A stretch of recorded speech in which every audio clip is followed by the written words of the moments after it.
Matthew chapter 1. Let's go to verse 20. But after he had considered this, an angel of the Lord appeared to him in a dream and said, Joseph, son of David, do not be afraid to take Mary home as a wife, because it is conceived in her from the Holy Spirit, mention of the Holy Spirit. She will give birth to a son, and you're telling the name Jesus, because he will save his people from their sins.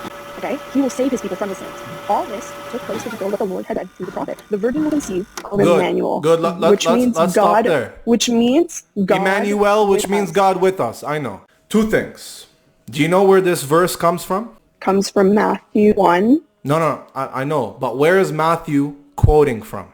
Do you know, or should I tell you? He is quoting the interaction that the angel had with Joseph. No, ma'am. He is. He's quoting Isaiah chapter 7. Ma'am, let me tell you. But he's talking about, what is he talking about though? What is he talking about? He's talking about Jesus. Okay, ma'am. And he's talking about Jesus' birth. Just one by one. Wait.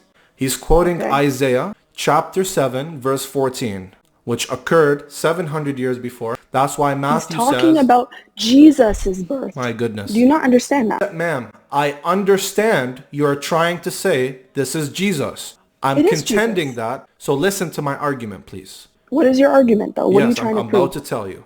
This prophecy comes from Isaiah 7.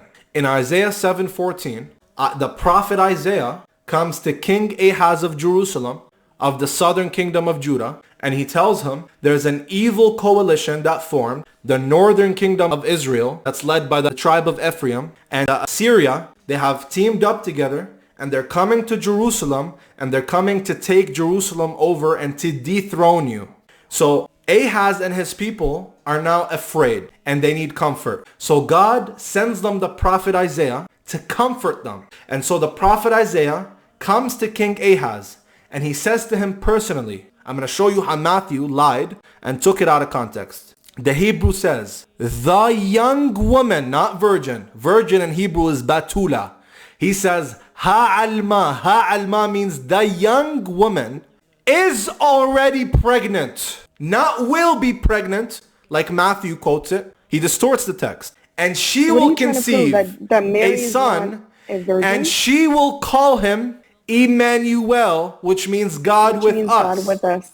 Okay, so what are you trying to prove? Okay, what I'm trying to prove is this. This has nothing to do with a random virgin birth 700 years later. No, this has to do with God comforting his people at a time of hardship by sending them a sign. And that child, Immanuel, that child was born in the next chapter in Isaiah chapter 8. You want to read it together? Why don't we read John first? In the beginning was the Word, and the Word was with God, and the Word was God. You're hopping like a bunny. Well, I'm reading the Gospels. You're hopping like a bunny. You can't I'm not stick hopping. in one place. It's talking about Jesus. Is it not talking about? Did it not say Jesus?